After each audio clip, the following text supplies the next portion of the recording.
Müəllimlər, deməli, maraqlı bir dənə suala baxaq. Yer səthindən şaquli yuxarı atılan cismin potensial inerjisinin zamandan asılı qrafik verilmişdir. Cismin başlanğıc sürətinin neçə metr bölü saniyə olduğunu hesablayın. Yəni, bax bu nə deməkdir? Yer səthindən, deməli, bir cisim atılıb yuxarı. Cisim atılıb yuxarı. Gedib, yuxarıda təpə nöqtədə, cismin sürəti 0 olur, sonra düşür aşağı.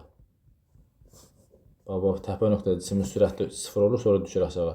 Cisim hansı sürətlə qalxırsa, həmin sürətlə də düşür aşağı. Bu 4 saniyədə təpəyə çıxır. Bax, 4 saniyədə. Növbəti 4 saniyədə hansı, yəni 4 saniyədə çıxıbsa, 4 saniyədə də düşəcək aşağı da. Düzdür, biz üçün bu əslində maraqlı deyil. Sadəcə mən mahiyyətini deyirəm sizə. Deməli, T qalxma nədir burada? 2.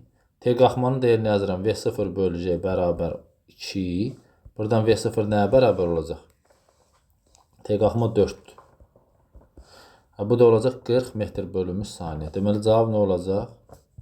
40 metr bölü saniyə.